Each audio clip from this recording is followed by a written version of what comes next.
एकच राजा इथे जन्मला शिवनेरी किल्ल्यावर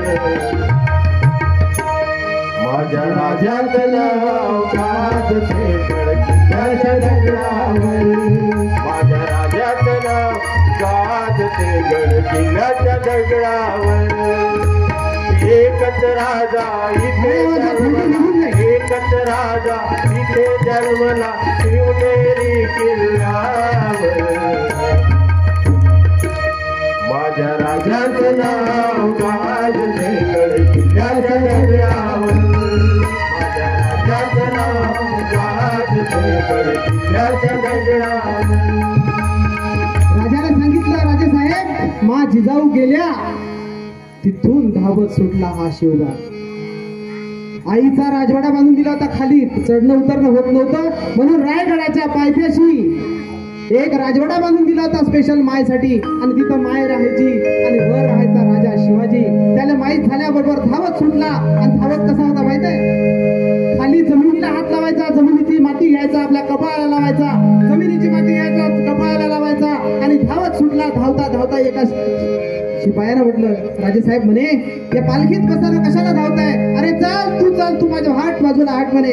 दुसऱ्यानं विचारलं, राजेसाहेब तुम्ही धावता, राजा तू धावतोय पण हे माती कशाला कपाळाला लावतोय? त्यानं सांगितलं, अरे मूर्खा, या मातीला माझ्या मायचे पाय लागले आहे. माझ्या मायच्या पायानी पद धुळीनी ही माती पवित्र झाली आहे आणि आता माझी माय मला पुन्हा दिसणार नाही. धावत धावत धावत आई जवळ आला. आईचे प्राण गेलेले होते आणि आईला म्हणतोय, आईचं डोकं आपल्या मांडीवर घेतलं आणि सांगतोय आईला, आई का सोडून गेली ग मला?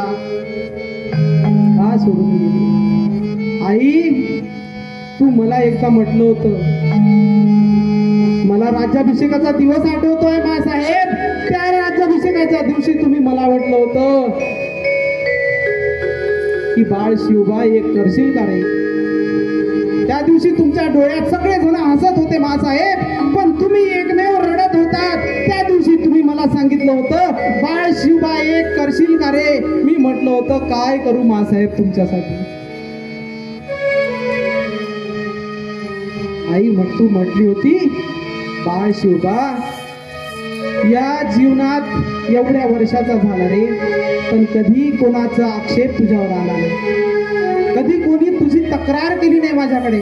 कोणी काही कधी म्हटलं नाही की जिजाबाई काय शिकवलं तू पोराला, तर बघ माझ्या पोरीची छेड काढतोय. कधी कोणी तक्रार नाही केली. जिजाबाई तुझ्या पोटात खर्रा खाते माया पोराले खायला लावते. कधी कोणी तक्रार नाही. जिजाबाई तुझ्या पोरग तिथं दारू पिऊन पडलाय, असं शिकवलं का पोराले? कधीच तू अशी तक्रार येऊ दिली नाही. एक काम करशील शिवबा, आई तू कधीच मला मागितलं नाही, फक्त दिलं आणि दिलं. आता तुला मी काय देऊ ग आई? राज्याभिषेक सुरू आहे आणि शिवबा आपल्या आईला म्हणतोय, काय देऊ तुला, माग. मायनं का म्हणायला पाहिजे?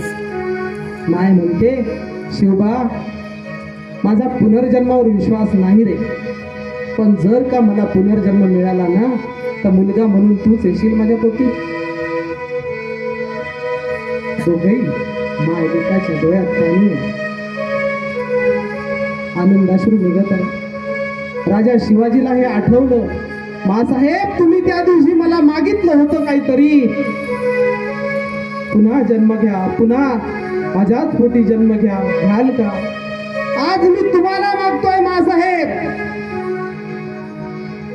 आज हा शिवबा तुम्हाला मागतो आहे. आई पुढच्या जन्मी मला जर जन्म मिळाला तर तूच माझी माय होशील का ग? कोण म्हणता भाषा? राजा शिवाजी म्हणतात, माझ्या पोटी माय आई, मला तू तुझ्या पोटी जन्माला घालशील का ग? हा फोटो याच्यासाठी आपल्या अंगणात, आपल्या दरबारात असला पाहिजे, आपल्या घरात असला पाहिजे. नाही तर आज कशी पोरं आहे, पोरी आहे माहिती मावशी, आम्ही समाज पाहतोय आणि दूर नाही जवळचा पाहतोय. कितीही कमवा पोरासाठी, वय तुमचं जर वाढलं ना तर आईला आई मनाची लाज वाटते हो. मला छातीवर हात ठेवून सांगा प्रामाणिकपणे, इथं किती 50च्या वर गेलेल्या बाया अशा आहे, स्त्रिया अशा आहे की त्याचे पोरं, त्याची पोरगी तिला आई म्हणून हाक मारते. सांगा बरं. नाही म्हणून कमावलं कोणासाठी? तुम्ही त्याच्यासाठी कमावलं, पण आईले आई आणि बाबाले बाबा म्हणून हाक मारायची लाज वाटते का? कारण चूक तुमची आहे मावशी. कधी शिवबा माझा सांगितला नाही, कधी मांडीवर घेऊन या माझ्या शिवाजी राजानं काय केलं ते त्याचे पाठ तुम्ही सांगितले नाही. आणि म्हणून ही सगळी विचारांची दरिद्रता, या विचारांच्या दरिद्र्यातून जर बाहेर यायचं असेल तर बाप शिवबा, फाटका फकीर, गाडगे बाबा, डॉक्टर बाबासाहेब आणि हे शिक्षणाची ज्योत पेटवणारं दाम्पत्य आपल्या घरात असलं पाहिजे. आणि मग तेव्हाच कुठे आपला समाज सुगतीकडे जाईल. आपला मुलगी, आपला मुलगा,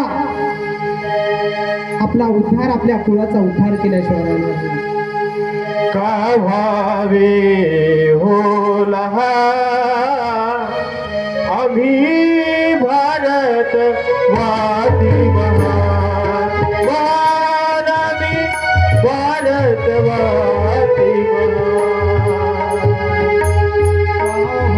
व्हावे हो लहान, का व्हावे हो लहान आम्ही भारत वादी महान, आम्ही भारत वादी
भिकारी